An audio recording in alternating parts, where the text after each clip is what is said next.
Hi all. In the next few lectures, we will be looking at concentration inequalities for sequential processes. You can think of these as means to control the fluctuations of entire paths of sequences of random variables. And in this context, uh, an important topic that we will present is called uniform deviation bounds, and we will also explore the connection of these uniform deviation bounds to what is called the law of the iterated logarithm, which is a well known result in probability theory. So let's start with a simple motivating example. This is the example of sequential testing. Okay, so what is a typical sequential testing problem?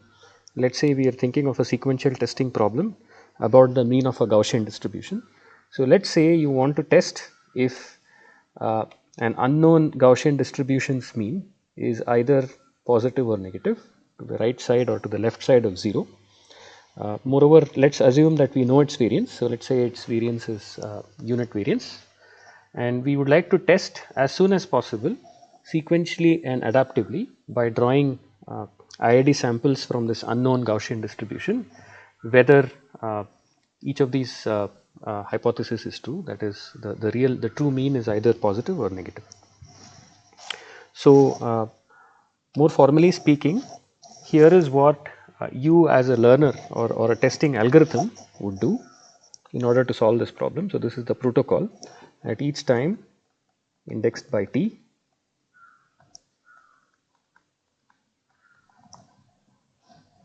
so you as a learner or tester, you can decide to stop at this time t. So if you decide to stop,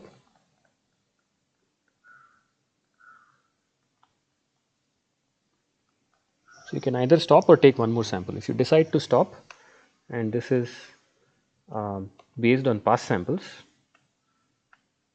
based on everything you've seen in the past, you can decide to stop.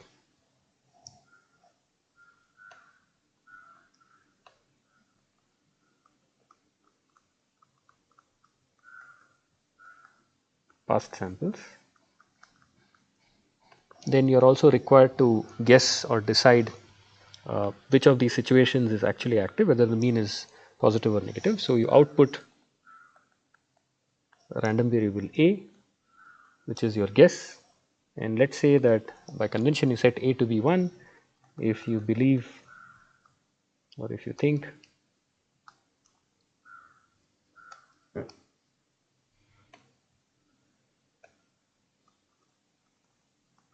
the mean of the Gaussian is uh, non-negative, and you output 0 if you think the mean is negative.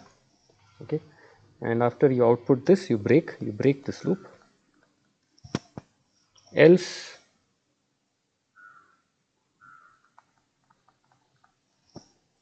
you request one more IID sample, a fresh IID sample from the unknown distribution. So you get to observe a new independent sample. Let's say we call that xt, drawn from a normal distribution with unknown mean mu and known variance 1. Okay, so this is the decision making loop. A essentially represents uh, your answer,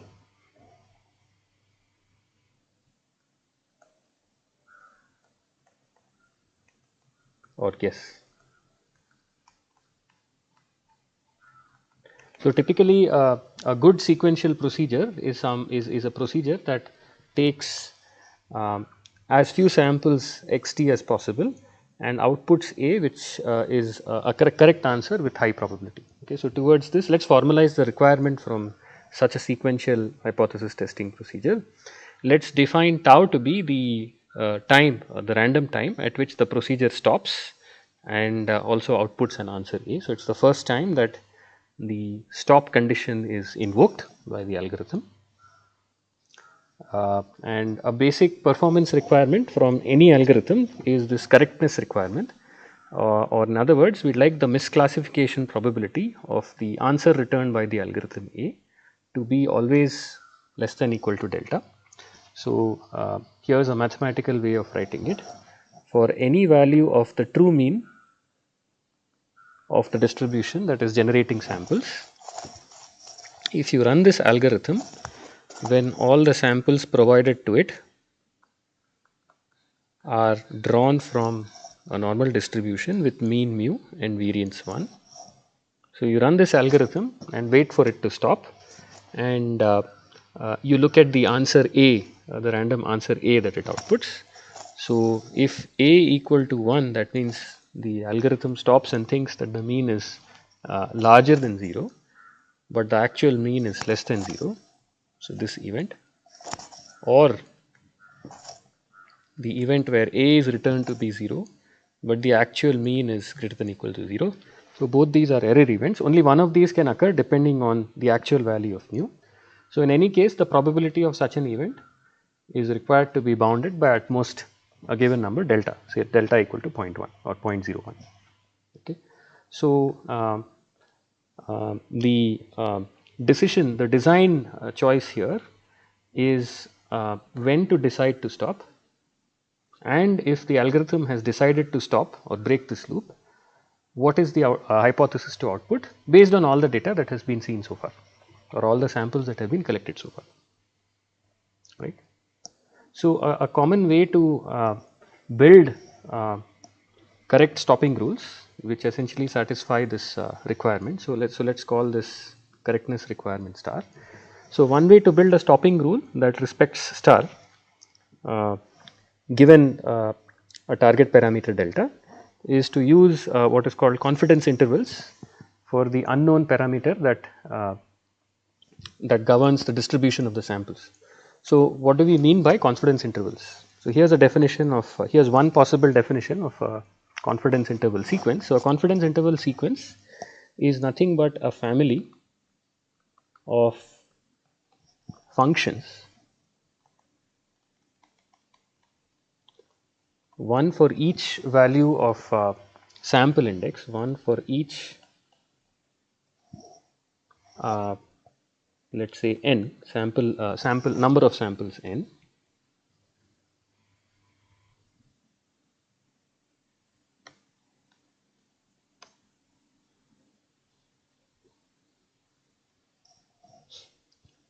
that maps. So, what does it take as input and what does it give as output? It maps n samples seen so far, we denote it by x1 through xn and use x superscript n subscript 1, and outputs an interval in. Okay, so in is a real interval of real numbers with lower index called ln and upper index called un.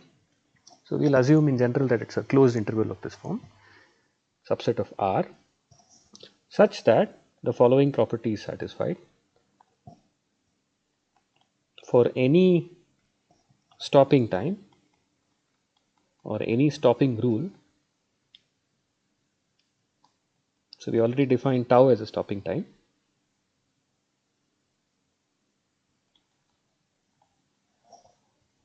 Tau. So, recall that tau can depend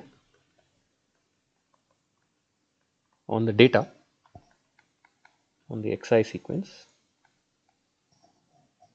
and for all values of the distribution parameter that governs the probability distribution of the samples, we must have that the probability.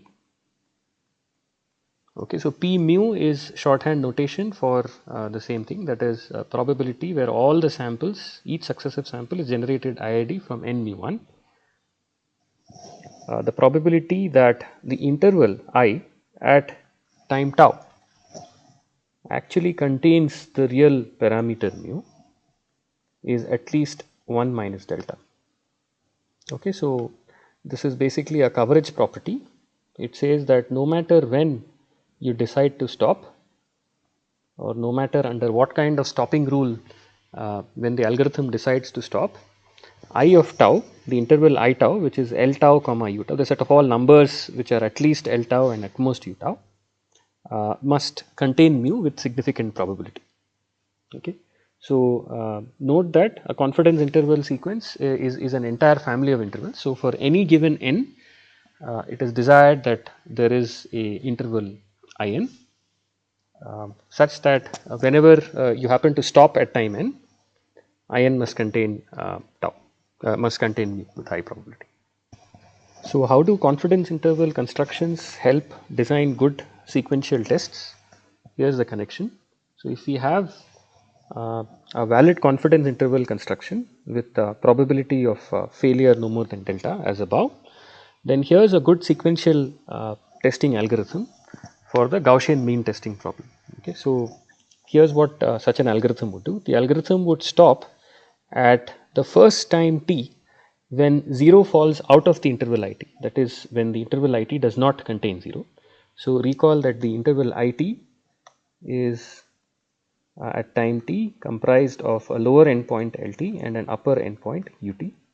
So, if lt ut is either to the right of 0 or to the left of 0, that means if either lt is larger than 0 or ut is less than 0, then you stop and you output the natural decision. That means if the lower endpoint of I tau when you stop at time tau, L tau, if it's larger than 0, then you guess that the mean of the Gaussian distribution is larger than 0. If it is, if the upper endpoint U tau happens to be less than 0, then you would naturally guess that the mean of the Gaussian you're dealing with is less than 0. Okay. Let's call this a rule, an algorithm. So, this gives you an entire algorithm for performing sequential testing and stopping when required with confidence. Okay. So, why does this work? So, what is the proof that this kind of procedure actually has a misclassification probability which is bounded at most by delta? Well, it's easy to see this. Let's assume for the moment that if the real mean of the Gaussian generating the samples is actually negative, let's evaluate the probability that the answer returned at time tau according to the rule above when you stop is equal to 1. So, this is the error event when mu is actually negative and the answer output is actually that the mean is positive. So, in other words, this is just p mu that the lower endpoint of the interval I tau, that is L tau, is larger than 0. So, we can break this sum into two parts by the law of total probability. So, this is p mu L tau greater than 0 and mu belongs to I tau plus the probability of the same event intersected with mu not belonging to I tau. Now, the probability of the first event is actually 0, because if this event were to occur, then it means that mu is at least L tau, but L tau is at least 0. So, mu is greater than 0, which is not possible because mu was assumed to be less than 0. And so, we are left with only the second term for which an upper bound can be obtained by just dropping the first event inside. So, this is just upper bounded by the probability that mu does not belong to I tau, and we know by the confidence interval property of the sequence of intervals I1, I2, I3 and so on, that this event occurs with probability at most tau. Okay. So, the condition star, which is the correctness condition, so we call the star condition the misclassification probability condition, is met. Okay. So, what we have seen is that good confidence interval constructions or valid confidence interval constructions, when coupled with the natural stopping rules, yield uh, non-trivial hypothesis, sequential hypothesis tests. Okay. So, how do you go about constructing confidence intervals? So, this is what will expose the connection between confidence intervals and uniform deviations of stochastic processes. So, let us perform the following thought experiment. So, let us take a set of these random variables. So, let us take the first n successive rewards generated by the distribution, okay, the unknown Gaussian distribution. So, fix, so let us say let us first fix an integer n, okay, a non-negative integer n, since the first n samples, okay, so just think of the first n samples returned by the of the Gaussian distribution out of the infinitely many samples that are possibly generated. Uh, this has no relation to what samples were actually consumed by an algorithm. So, we are just thinking of the first n samples for a fixed small n. So, since x1 through xn are drawn assumed to be independent and identically distributed as a normal distribution with mean mu and variance 1 by the Chernoff bound, we already have that p mu of let us say the sample mean 1 over n summation I equal to 1 to n xi minus mu exceeding epsilon, a level epsilon, is bounded by 2 e to the minus n epsilon square by 2. So, this is the standard Chernoff bound for a Gaussian. Okay, let us for shorthand denote the sample mean of the first n samples as x bar n. Okay, so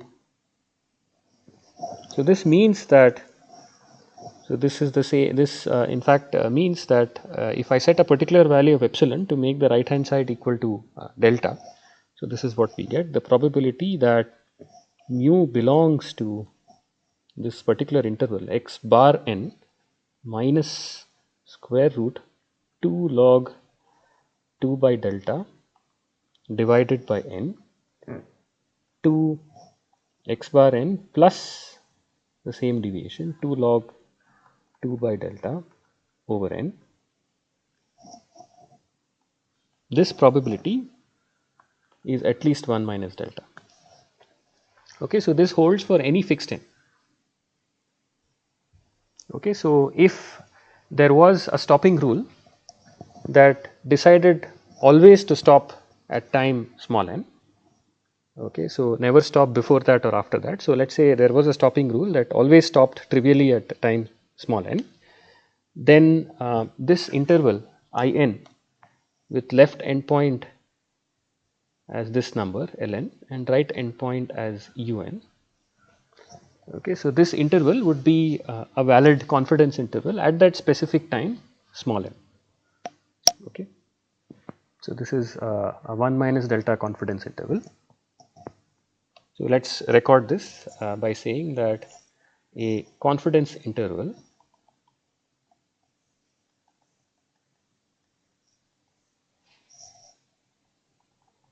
with level 1 minus delta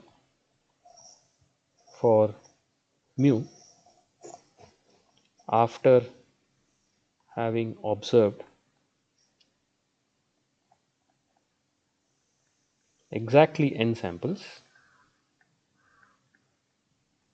where n is some fixed non-random integer, n samples is this interval. So, x bar n minus square root 2 log 2 by delta divided by n to x bar n plus square root 2 log 2 by delta divided by n. Okay. So, the key thing here is that the n samples are fixed. Okay, so this is sort of a confidence interval for a fixed or a batch. So, this is like a batch of n IID samples. Okay. So, however, if you have a stopping rule that actually stops at a random time depending on the data, so at a random, possibly data dependent, that means depending on the previous history of samples observed so far.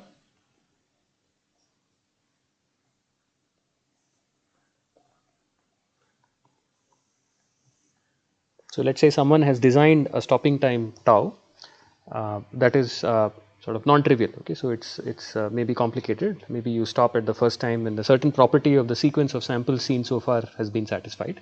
So, that could lead to various a distribution of the stopping time tau. not necessarily always at a fixed number of samples n. Okay. It's not hard to argue that the set of samples that you've seen until stopping x1, x2 and so on up to the last time a sample was taken, that means x1 through x tau, the tau samples, in fact these are no longer IID in general. Okay, so these need not be IID in general. Okay, so this is probably a surprising fact the first time you encounter it, but on the other hand, it's not hard to come up with some counter examples to x1 through x tau being IID. So basically, the upshot is that in the previous setting we considered n to be a fixed batch of samples. So this is equivalent to saying that there is a stopping rule for which tau is exactly equal to n always. It always stops after taking n samples, no less, no more. And so in that case, naturally x1 through xn by definition are going to be IID. But if the stopping rule actually depends on the data seen in the past, then the IID property is can be completely violated. Okay, so just as an example, you can think of a rule which is quite strange in the sense that it says, let's wait, let's stop when you see a sample larger than some value, let us say 10, for the first time. Okay, so it obviously means that the sequence of samples you have seen so far has the property that the last sample x tau is going to be greater than or equal to 10, and all the previous samples are by definition going to be less than 10. Okay, so this is not an IID distribution over samples x1 through x tau. Okay, but so this sort of violates the ability to apply Chernoff, because as we know, Chernoff requires tau to be non-random. So you can't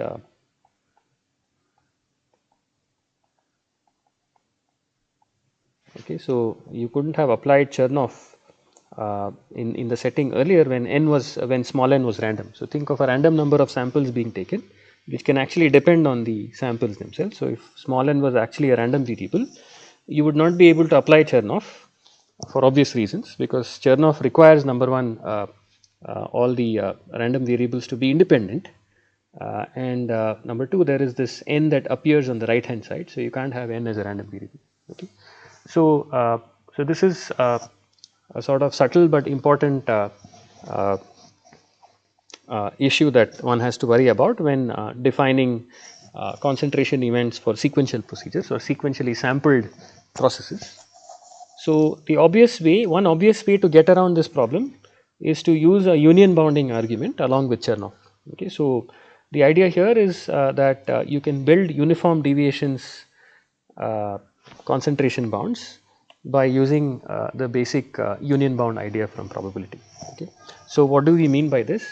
So suppose we want to construct confidence, you want to construct a family of confidence intervals, one for each time, such that no matter what the value of tau is, the interval at the stopped time I tau contains mu with high probability must hold. So here's what you do at any for any stopping time.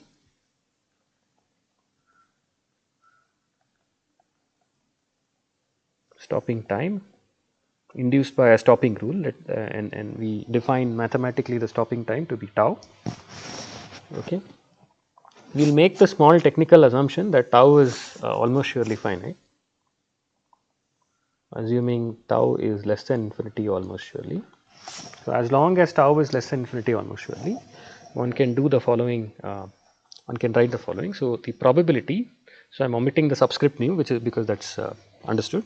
The probability that the absolute value difference between x bar tau, so imagine that you have stopped at time tau according to some data dependent rule, and x bar tau is the mean of the first tau samples that you have taken before stopping.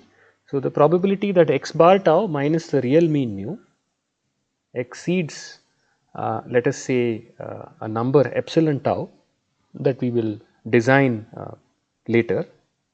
So let us think about the probability of this event. Okay, so we know that tau is less than infinity almost surely. So what this event implies is that there must exist a value of I, where I is any positive is some positive integer, such that the absolute value difference between x bar I, the first I samples average, minus mu, must have exceeded epsilon I. Okay, this is just by basic inclusion. So there is no way that the first event would have happened if the if not for the second event. Okay. Okay, so at some point in time tau, if your sample mean of tau samples exceeds is further further from mu than by an amount epsilon tau, that it means that there must exist some integer I at which x bar I minus mu is greater than or equal to epsilon I. And by the union bound, you can bound this probability by summing over all possible values of this time tau. Okay. Of the probability that x bar I minus mu exceeds epsilon I. Okay, epsilon I is something that we are yet to derive. So let's try to arrange things so that this final sum that we have here, the sum from I equal to 1 to infinity, is no more than delta. Let's say we are given a target value of delta for the for coming up with a confidence interval construction. So if the ith term in the sum above is, let us say, less than equal to let's just say delta over I square. So delta is the number, the probability, the violation probability number we've been given, and let's probably try to find epsilon I such that each successive term is bounded as delta over I square. Then by summing all these, 1 over I square is a summable sequence. Sum is, for instance, less than some constant times delta. Okay, the constant is whatever you get when you sum 1 over I square. Okay, so what is this? So what is our target? We want to make probability xi bar minus mu greater than equal to epsilon I less than equal to delta by I square. Okay, now we have fixed. So I is a fixed integer here. Okay, there is nothing random about this integer I. So x bar I is simply now the sample mean of I, the first IID samples from a Gaussian with the mean mu. And so here is where you can actually use Chernoff. So by Chernoff, an upper bound, so this is implied if the Chernoff upper bound, which is 2 e to the minus I epsilon I square by 2, can be made less than delta by I square. And this is just the same as saying as setting epsilon I to be equal to square root 2 over I log 2 I square by delta. Okay. So right. So what we have shown by this union bounding argument along with Chernoff is that even for a random, no matter what the value of the stopping time tau, you are assured that the interval I tau, so you can set I tau as x bar tau plus minus, the lower endpoint being the minus and the upper endpoint being the plus, square root 2 over tau log 2 tau square by delta. Okay, so you have an interval at stopping, and then you can basically make a decision based on whether 0 is in this interval or not. Okay, so the usual theory carries forward. So let's think about this union bound result we have shown from a slightly different viewpoint. So in other words, what have we shown? What have we shown?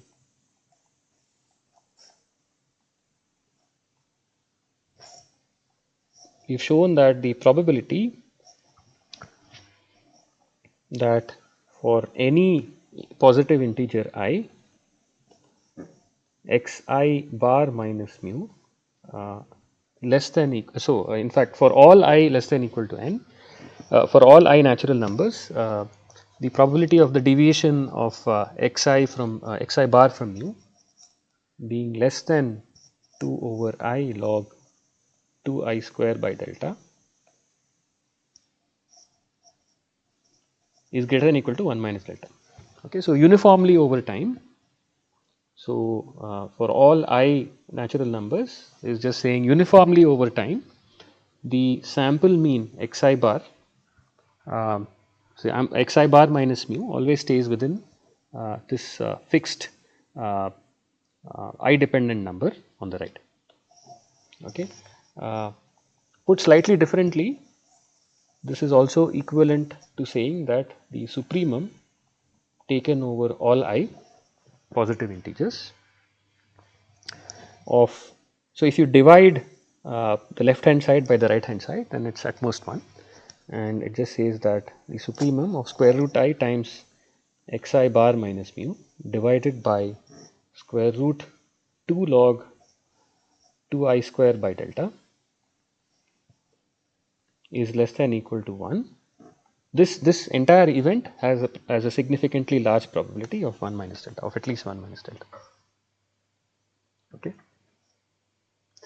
So just to pictorially illustrate, so this is so let's illustrate this statement with something that conveys the nature of fluctuations of the stochastic process x bar I. Okay, so so for instance, here's one way of representing this result. So on the x-axis we have I. Let us so in fact one remark here is that the denominator here. So imagine delta to be fixed. Delta is a fixed number. So order wise, this is basically nothing but square root log I. Okay, so let's plot square root log I on one hand. So if I starts from 1, then this is how square root log I looks. And on the negative side, this is how minus square root log I looks. Okay, and this is sort of the region in between. So let's think about the path of the entire stochastic process indexed by I, which is square root I times xi bar minus mu. Okay, so all we are saying is that with probability at least 1 minus delta,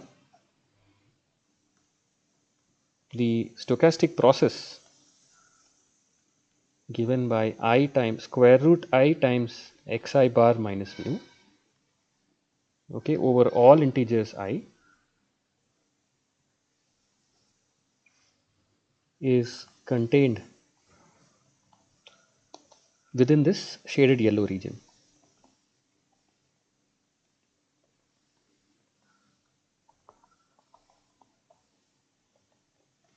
Okay, so there is this tube, if you wish.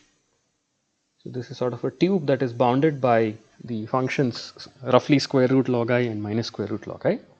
And what we've established by this very basic union bounding argument is that if you basically take a scaled version of the difference between the sample mean and the true mean, scaled by basically square root the number of samples, and plot that trajectory, okay, then a typical trajectory is going to sort of wander always within this tube.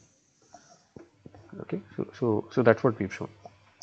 Okay, so this is in some sense to be regarded as a statement about the trajectory of the entire stochastic process, square root I into xi bar minus mu, for I equal to 1 to infinity. Okay, so it's an infinitely long, infinite time stochastic process.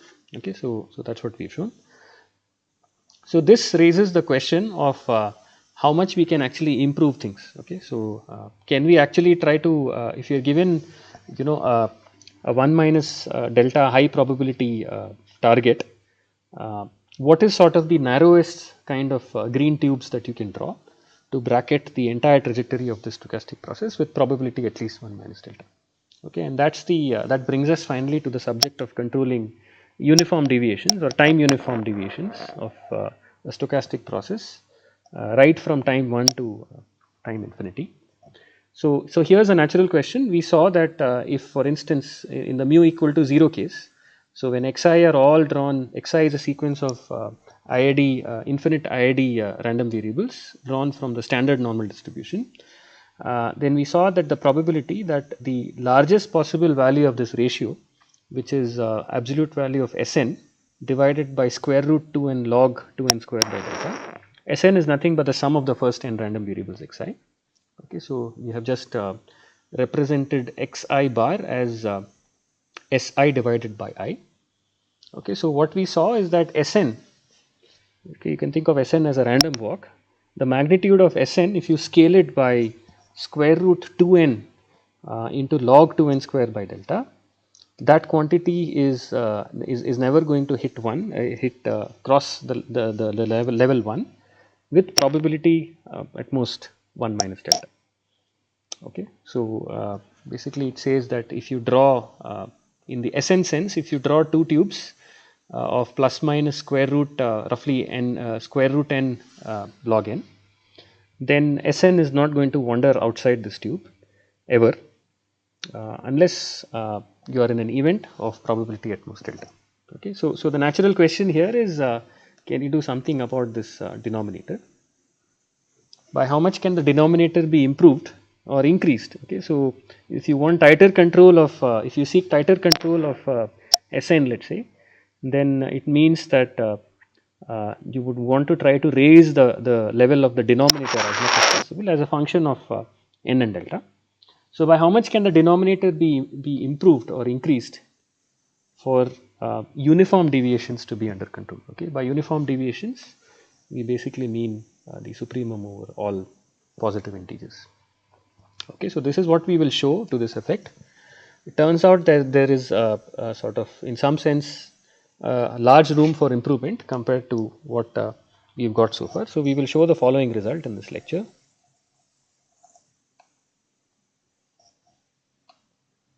So we will show, in fact, that in the usual situation, let us say without loss of generality, that all the xi's are drawn IID with a standard normal distribution. Then the probability of the worst case ratio of between Sn and a quantity that is roughly order square root n. The square root n is inevitable, but what we will be able to do is we will be able to replace the polynomial n sitting inside the log by a logarithmic n. So we can actually get log n as a function of n, exceeding being less than 1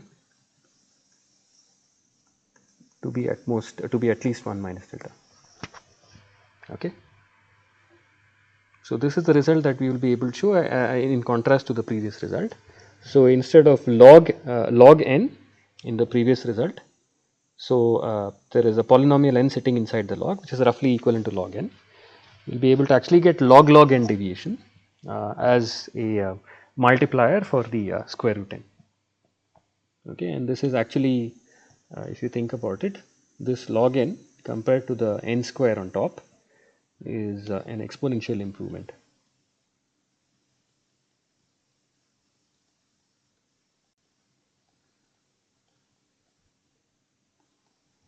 Over n to the alpha or poly n. Okay, so n square like this, for instance. Okay, that you typically get by doing a union bound over the entire time horizon. Okay, so one may wonder, is this the only is this the limit of how you can how far you can go? Well, in fact, in some sense, the answer is yes. This is the best possible result that you can show to that you can hope to achieve in the sense of controlling uniform deviations of Sn. So, in a sense, because there is in some sense a lower limit or a fundamental limit to how far you can go to control uniform deviations due to what is called the law of the iterated logarithm.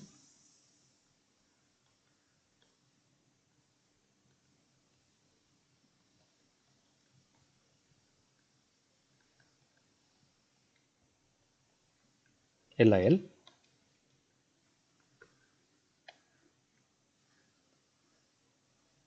And here's the statement of the LIL for the same setting where you're dealing with sums of IIT standard normals. So the LIL basically says that for xi drawn IID from normal 0 1, the probability that the lim sup as n tends to infinity of Sn. So if you scale Sn by square root, basically roughly root n log n. Okay, the probability that this lim sup equal to 1, or the on the symmetric side, if you take the if you take the probability of the event that lim as n becomes large of Sn scaled by square root 2n log n equal to -1, these are actually almost surely true. Okay, so these are actually events that happen with probability 1. Okay, so what this says, again with respect to the figure, is that um, if you so it doesn't matter how you draw things. If you draw uh, square root 2n log n, and on the bottom you plot the envelope of minus square root 2n log n. Okay, what it says is that what this law of iterated logarithm says is that infinitely often the process Sn is going to touch both these boundaries. Okay, it's going to come arbitrarily close to both these boundaries. Okay, so basically, if you bump things down by a factor of 1 minus epsilon, let's say, where epsilon is small, then it means that infinitely often, with probability 1, the process Sn is going to wander out of this tube infinitely many times. It cannot be constrained within this narrower tube. Okay, so this sets an absolute lower limit, because there is an almost sure event that the process Sn is going to breach these the boundary of such a tube with such widths, and so one cannot hope to really improve the scaling of the denominator better than square root n log n. Okay, so what we are going to show here, this result can be thought of as a uniform deviations or finite time analog of the law of the iterated logarithm. The law of the iterated logarithm is really a statement about uh, it's an asymptotic statement about the nature of the sequence Sn. Okay. So let's go ahead and try to derive this kind of best possible bound, which is basically expressing uniform deviations of the Sn process. Okay, so that will be the last part of this lecture. So what is the basic idea here? The basic idea is, so recall how we got the weaker bound with the square root n log 2n square by delta. We basically did a union bound over all values of time. Okay, so in contrast, the idea that I'd like to present here to get sort of almost optimal LIL type uniform deviation bounds is to save on doing so many union bounds. So save on doing a global union bound over all values of small n over natural numbers. Instead, we'll use what is called a peeling argument or a peeling trick.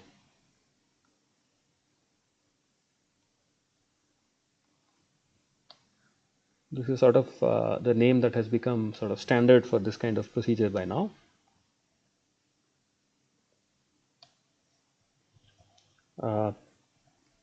Which involves, broadly speaking, much fewer union bounds. over much fewer instance of time.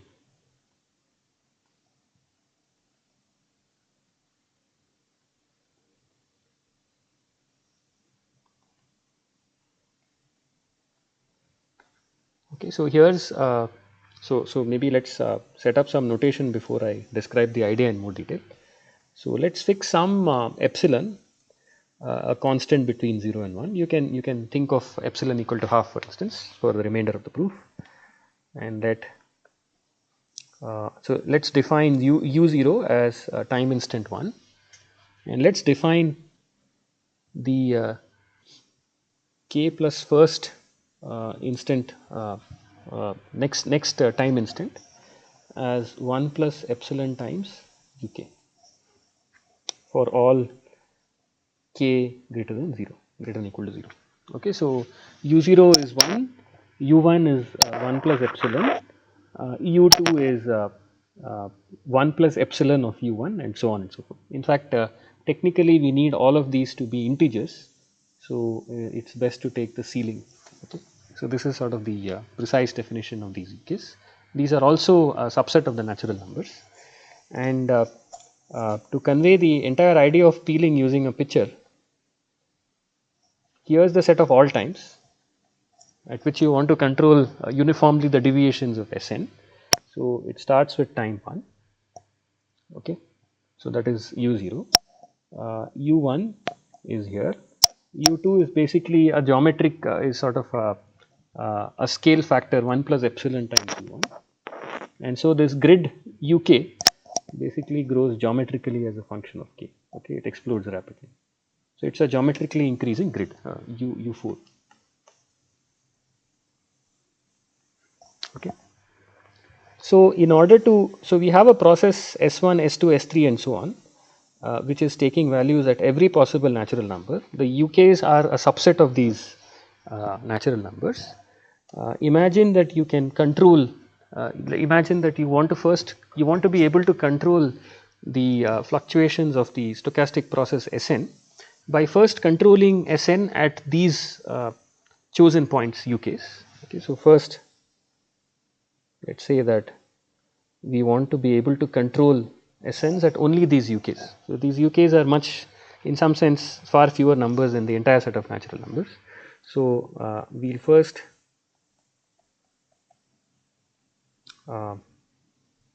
control Sn at n equal to u1, u2 and so on, and then locally handle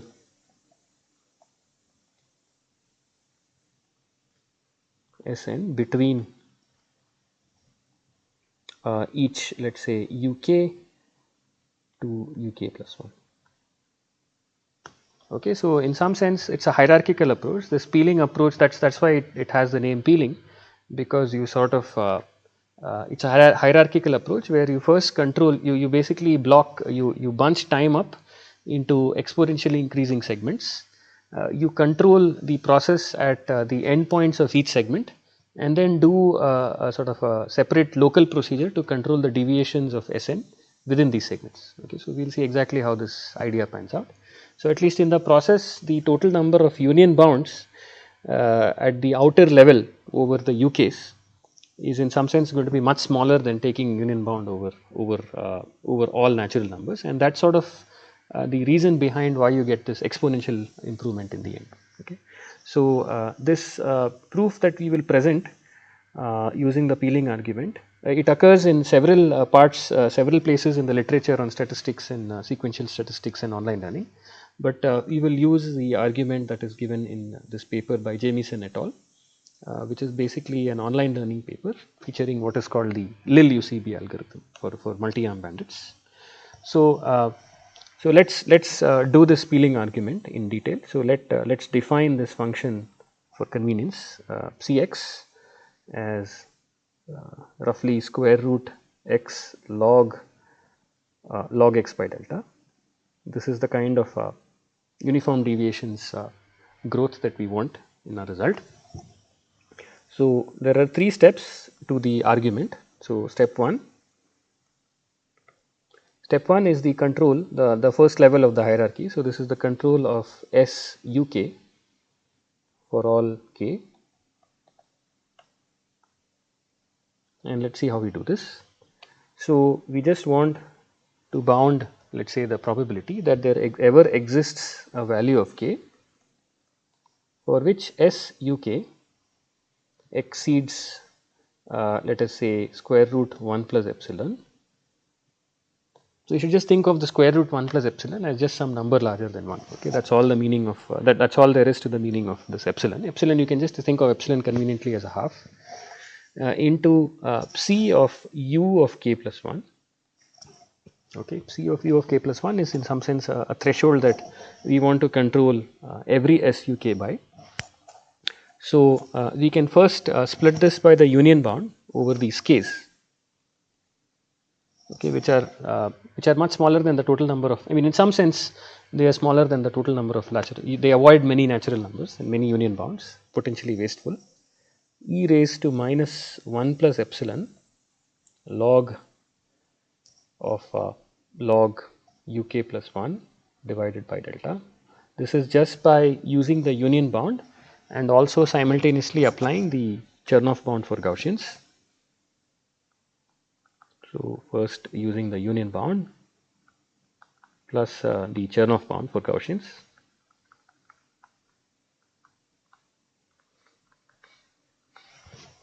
Okay, so this is just a simple union bound followed by Chernoff. So this is the same as the sum. So by the way, I am avoiding I'm avoiding sort of more precise computation because uk plus 1 is the ceiling of 1 plus epsilon times uk. So we will presume that you can use fractions for, you can use real numbers for integers, but with small modifications the entire argument goes through in exactly the same way as we are doing now. So this is exactly summation delta by k plus 1 log 1 plus epsilon, the whole thing raised to 1 plus epsilon. And the only part that depends on k, if you remove, you are left outside with delta by log. So let me write it here. This is delta by log 1 plus epsilon raised to 1 plus epsilon that comes out, followed by a sum of 1 by k plus 1 to the 1 plus epsilon. And by some bound integral bounds, you can easily show that this is at most 1 plus 1 by epsilon. So finally we get the bound of delta by, so let's write 1 plus 1 by epsilon into this quantity delta by log 1 plus epsilon into 1 plus epsilon. Okay. So you should really think of this complicated looking right hand side as just upper bounded by some constant times delta. Okay, so because delta is a number smaller than 1, delta to the 1 plus epsilon can obviously be upper bounded by delta itself, and the rest is just a constant 1 plus 1 by epsilon in the denominator, which is a function of epsilon. So it's just a constant times delta finally. Okay. Okay, so we now come to the second step, which is descending one step lower into the hierarchy and trying to do local control. So this is about controlling Sn for n in the interval uk to uk plus 1. Right. So how do we do this? We'll take recourse to the following result from probability called Hoeffding's maximal inequality. So we'll use the following result from probability called Hoeffding's maximal inequality.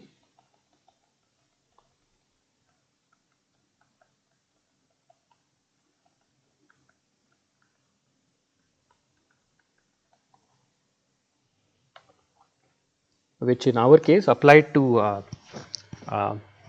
standard normal IID random variables says the following. So for every integer m and x greater than 0, the probability that there exists an n in 1 through m for which Sn exceeds x. Okay, this is really the same as the probability that the max over n equal to 1 to m of Sn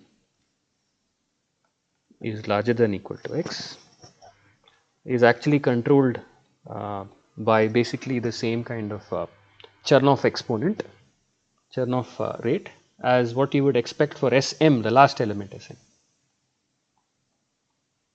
Okay, and the reason this holds, you can go and look this up. This is a consequence of an even simpler stated but very powerful result called Doops martingale inequality, Doops submartingale inequality, in fact.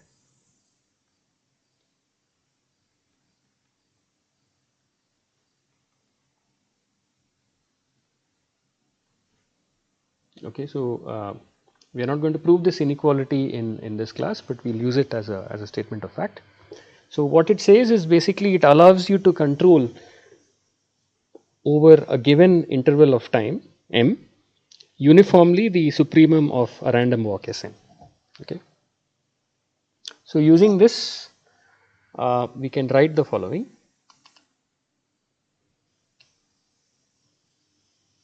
So we have that the probability. So using this,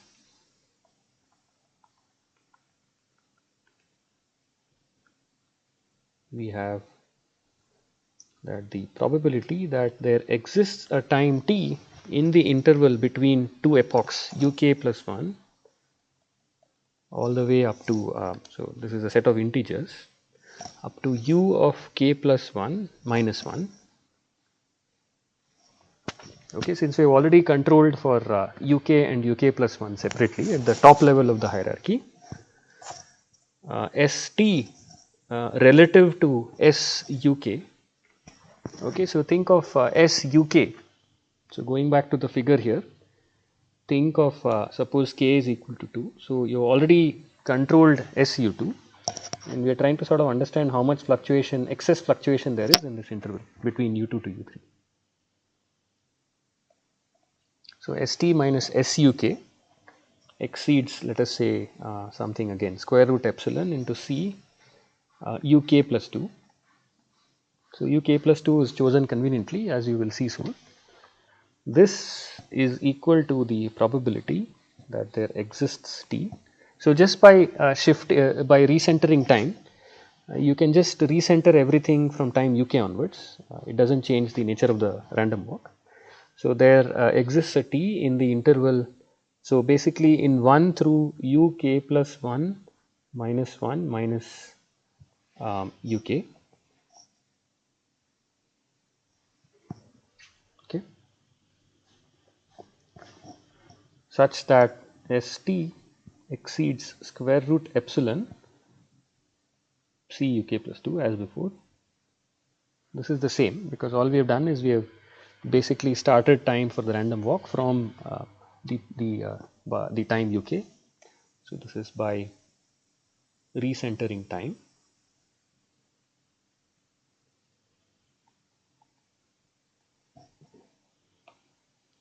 And now we can apply Hoeffding's maximal inequality.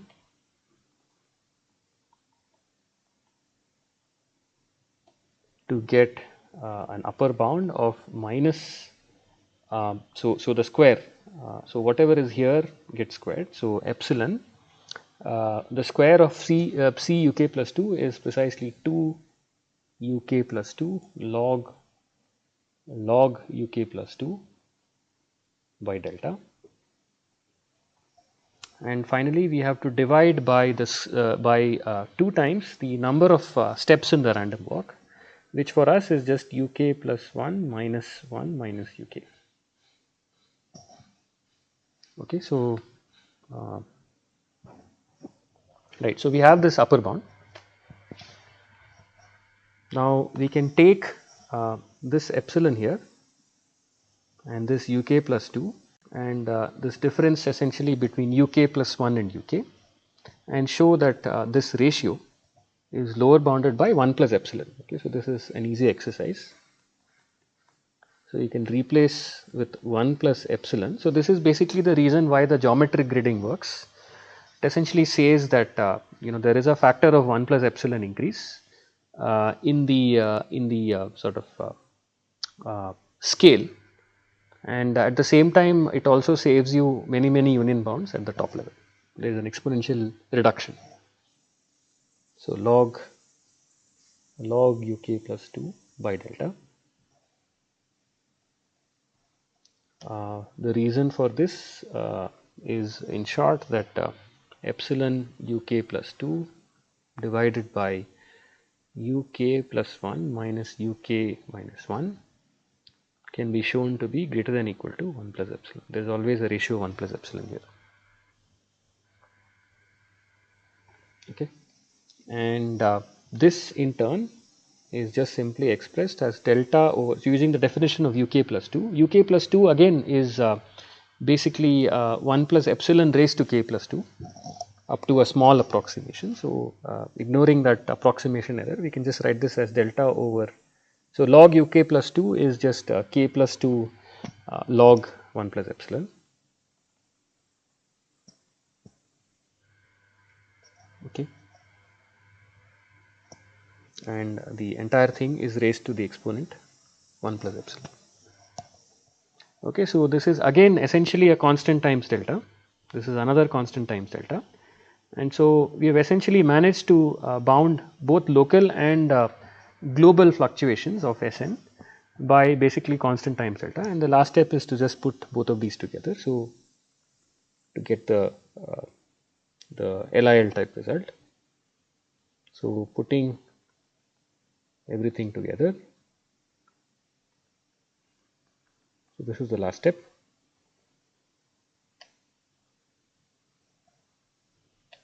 So by steps 1 and 2, we get that. So steps 1 and 2 essentially give you probabilities of bad events upper bounded by some numbers. So here's the good event, this is the complement with probability at least 1 minus the total bad events. So step 1 gave you a bad event probability of this much, and step 2 gave you a bad event probability of this much. Okay, so we can argue that if you sum up the bad event probabilities and subtract them from 1, so step 1 gives you basically 1 plus 1 by epsilon into some expression, and then a further 1 by epsilon into this thing.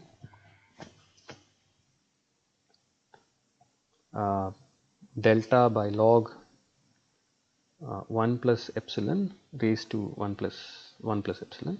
So recall that in step 2 you have to sum over all the all k's to get the net bad event of step 2, that any of the local fluctuations is bounded. So with this much probability for all epochs k and for all time steps, local time steps within the epoch k,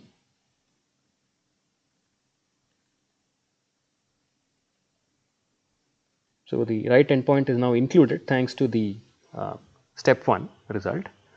We must have that ST. So can we bound ST finally? ST is actually ST minus SUK plus SUK, and each of these terms is bounded. The first one by step 2 and the second term, the difference by step 2 and the last term by step 1. So we know that by step 2 this is at most square root epsilon C of UK plus 2, and the second deviation is bounded in with high probability by square root 1 plus epsilon C UK plus 1, and we just need to do some very basic algebra and bounding. So we know that T is within UK to UK plus 1, and so UK plus 2 must be at most 1 plus epsilon square into T, and C is a monotone function, plus square root 1 plus epsilon. Again you can bound UK plus 1 by at most 1 plus epsilon times T, Okay, you can use a further bound on square root 1 plus epsilon of 1 plus square root epsilon, and finally you get something like 1 plus 2 square root epsilon c of 1 plus epsilon the whole square, which is another constant, times t. Okay, so the orders are all essentially in the right place. So for instance, so this essentially completes the argument. If you specialize and write this, for instance, with epsilon equal to half, if we take, say, epsilon equal to half and write down this result, then the probability that there is ever a time uniformly over the entire time horizon where Sn exceeds 1 plus square root 1 plus 2 square root epsilon, that's 1 plus square root 2, into the square root of let's say twice 9 by 4, that's 1 plus epsilon the whole square, n log of 9 by 4 n divided by delta. So that gives you the log n type term, is no more than 1 plus 4 into some constant into delta to the epsilon by log 3 by 2 raised to 3 by 2, which is ultimately some constant, some explicit numerical constant times delta. Okay, and which is essentially in the form of the it's a finite time version of the law of the iterated logarithm.